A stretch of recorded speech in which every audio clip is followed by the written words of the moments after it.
The events of Palm Sunday are probably some of the most familiar ones to all of us. You grow up with it from Sunday school and you hear it again and again every year and take away your palm crosses every year. But when you think about it, they're actually quite extraordinary, even by Jesus' standards. And Jesus sets the bar quite high for doing what other people don't expect him to do. Just the background, where this kind of fits into kind of Holy Week. It seems likely that Jesus will have spent the previous night at the home of his friends, Mary and Martha and Lazarus. And it's on that occasion that Mary would have anointed him with expensive perfume and Judas would have got really het up about it. And Jesus would have said that what she was doing was anticipating his death. Perfume meant for his burial. And now the following day, Jesus is about to enter Jerusalem. And there's lots of times I think I would really love to be with Jesus, but this would be one of those occasions when I would not want to be one of his disciples. He sends two of his disciples ahead on an important mission to find the colt and to bring it to Jesus. And in doing this, Jesus is making a choice. He's identifying himself with Zechariah's prophecy, the coming of Zion's king. Rejoice greatly, daughter of Zion. Shout, daughter of Jerusalem. See, your king comes to you, righteous and victorious and lowly, and riding on a donkey, on a colt, the foal of a donkey. And this action is just so full of meaning. He's telling us the sort of Messiah he is. There's a rejection of war, of militarism, of the pursuit of power. Contrast Jesus' entry into Jerusalem on a donkey with Pilate previously a couple of years, who comes in riding on a war horse. That donkey was a lowly animal of peace, but it was also a king's mount. David and his son had used mules as raw mounts. So there's this messianic connection. And Zechariah goes on to say, God will take away the chariots and the war horse, and he'll break the bow. That the Messiah will proclaim peace to the nations. Now, this is where I don't want to be one of those disciples. Just take a moment to think about them. Personally, I hate confrontation. I hate kind of situations in which I might be ill at ease or potentially embarrassed. And the idea of being sent to pick up a colt or a donkey from outside someone's house that someone could challenge me over is just the sort of thing to send my stomach into the total heebie-jeebies, really. I can't imagine anything worse. And you can imagine what the disciples are thinking. Well, how will we know it's the right donkey? How will we know it's the right house to take it from? What will happen when we take it away? Will the owner really relinquish it? But as is so often the case, and this is what I mean about it being extraordinary even by Jesus' standards, Jesus knows it's there, and he has this authority that claims it. And the disciples are the vehicle of claiming it. And it happens just as Jesus said. Once again, Jesus' insight and his authority is powerfully revealed. And then what unfolds is what we love about Palm Sunday. The crowds crying, Hosanna, throwing cloaks on the ground and palm leaves in front of Jesus. Jesus being acclaimed as the Son of David, as the Messiah. But as we all know, there's something really quite bittersweet about that. We can't read these words without the knowledge of what follows. We know that those people that welcome him into Jerusalem at the end of Holy Week will be the same crowds that cry, "Crucify," because the Messiah that has come to them isn't doing the things that they want that Messiah to do. And so they turn on him. The same crowds that cry, "Hosanna," cry, "Crucify." And if I'm honest, I don't think there's a clearer picture of the fickleness of the human heart. I wouldn't have wanted to be one of those disciples. I'm actually quite glad I wasn't in the crowd either. I just wonder, would I have been faithful? Would I have continued to acknowledge Jesus?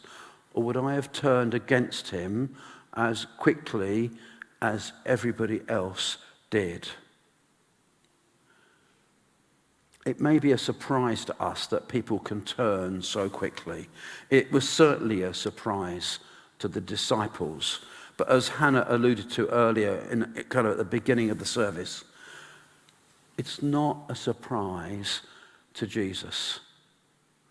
He's consistently predicted that he would go to Jerusalem, that he would be handed over to the authorities. He would be betrayed, he would be tried, and that ultimately he will be put to death.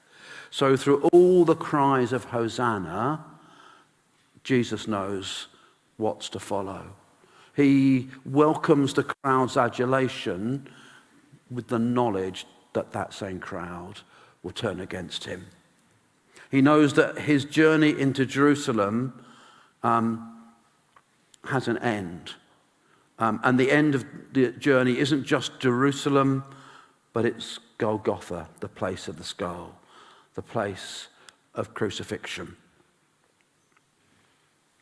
And even before we get to the end of this passage, with its sense of celebration, there's also a window on the suffering that's to follow.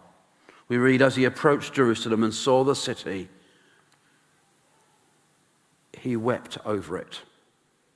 And he said, if you, even you, had known on this day what would bring you peace. Even though they're kind of recognizing him as Messiah, they're actually really blinded to the significance of who he is and what he's come to do. Even if you had known on this day what would bring you peace, but now it's hidden from your eyes. And then Jesus goes on to describe what will happen 40 years later in AD 70. Not very good at maths, sorry. The days will come upon you when your enemies will build an embankment against you and encircle you and hem you in on every side. And they will dash you to the ground, you and the children within your walls. They will not leave one stone on another because you didn't recognize the day of God coming to you. And so in AD 70, the place where Jesus speaks these words, the Mount of Olives, will be the base camp for the Roman army, the Roman legions, as they lay siege to Jerusalem. What a turnaround. An event that leads to the destruction of the city, the Jewish nation, and also the temple. And so, a few pictures now, if you're struggling to stay with me. If you go to the Mount of Olives today, you will still find olive trees. This is in what is believed to be the Garden of Gethsemane. And they do say, and I'm not an arborist or kind of to know the truth of it, they do say that these olive trees could potentially have been living there at the time of Christ. That's how long they've been there. You also find some entrepreneurial Arab gentlemen, always kind of after a quick buck, with a donkey on the Mount of Olives, hoping that the tourists would like to be photographed next to it. Very important. But actually, what dominates the Mount of Olives is not olive trees or donkeys, but graves. It's the site of the oldest Jewish cemetery anywhere in the world. There's also a Muslim cemetery, and to a lesser extent, a Christian one. The Mount of Olives has huge significance for Jews, for Muslims, and for Christians. And in many ways, it reflects the tensions within the land today that still exist. For Christians, the Mount of Olives is holy because it's where Jesus entered into Jerusalem. It's also the place where he spent the last night of his life on earth before his crucifixion. And we will be, particularly if you want to come along on Thursday at the Tenebrae service, we will be thinking about all the events of that last night. And as Jesus goes out into darkness, we will go out into darkness as we extinguish candles and experience and remember what Jesus went through for us. It has huge significance for Christians. It's finally the place where his final departure from earth at the ascension is believed to have happened. For Muslims, they trace their claim back just as the Jews do to Abraham. They believe it's Abraham's promise to them as much as the Jews do that they should have this land. And for them, the Mount of Olives is a place of judgment.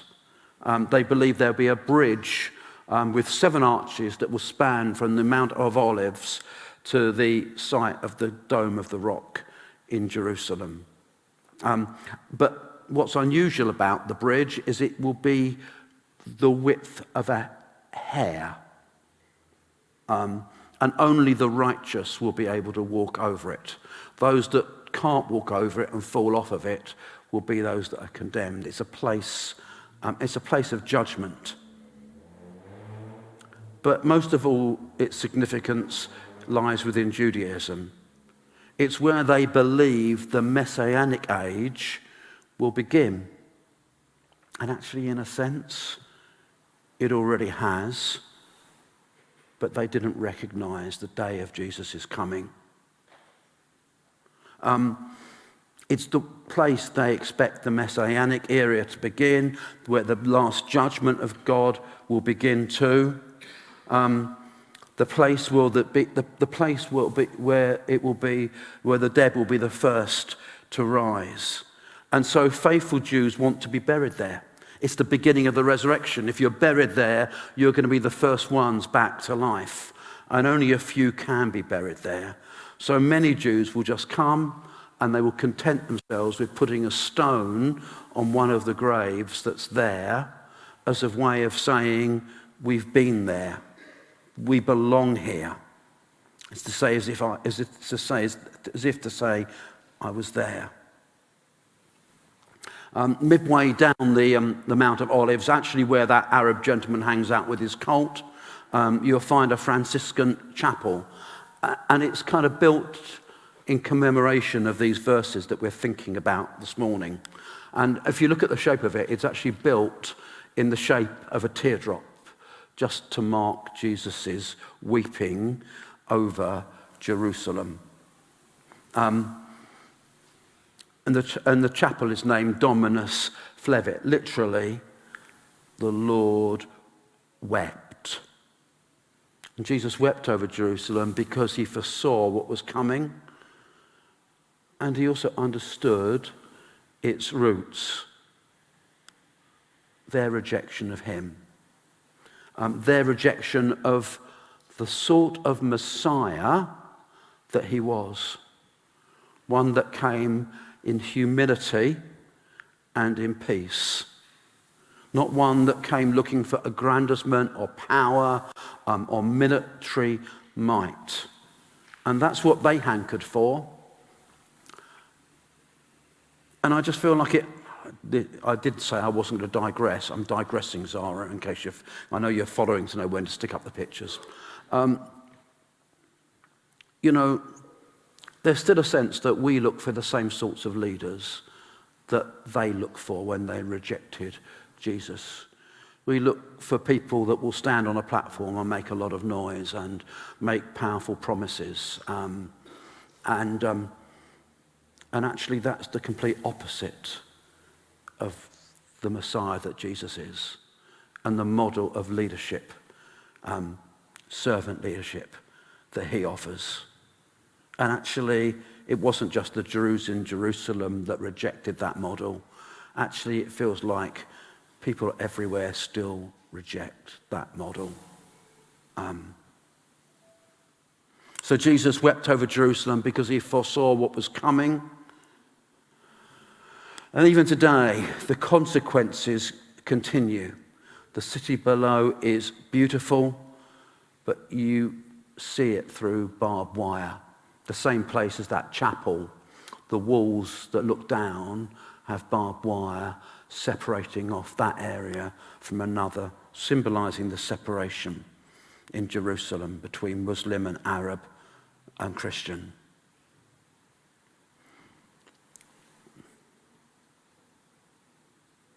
To make sense of it, it's hard to do. The Dome of the Rock is there, sacred to Muslims, but an offense to Jews.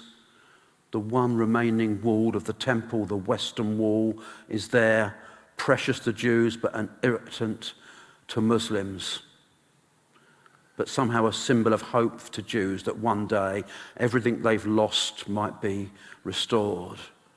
A divided nation where hostility breeds hostility. But actually, in many ways, just one picture of the brokenness of our world. A microcosm, if you like, of a divided and a broken world where people who are ethnically different, politically different, racially different are so quick to turn on each other or to be turned on each other by leaders that are looking for personal aggrandizement and advantage. But if you step into that chapel on the Mount of Olives, there's a different view. It's not barbed wire, but it's the cross. As you look through, you still see the city below, but you see it through the cross. So how are we to view the events in the Holy Land today? How are we to view Sudan, Myanmar, Ukraine? The only way we can view these conflicts, and the lesser ones that divide us from neighbours, friends, even family, is through the cross. Jesus' way is not one of seeking power and of seeking to win the argument, but of choosing to lay himself down in humility. We need to see the brokenness of this world through the cross and through the Messiah that comes on a donkey.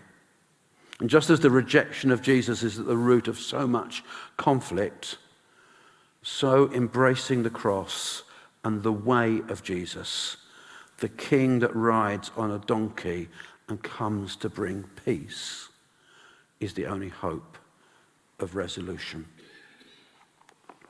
Let's pray.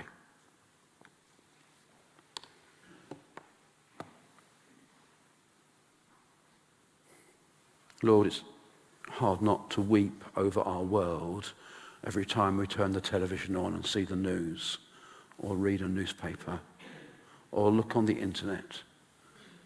Wherever we look, whether it's the Holy Land with this continuing horrific conflict, or whether it's in so many different places throughout the world, we see the human cost of this.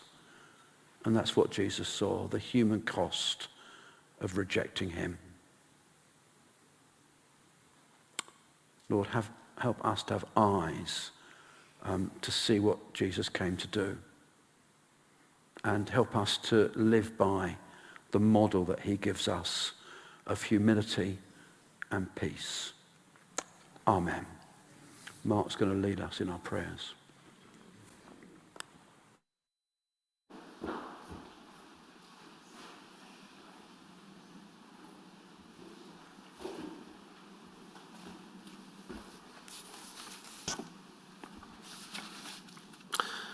Morning. Let's bow our heads in prayer. As it's Palm Sunday, I'm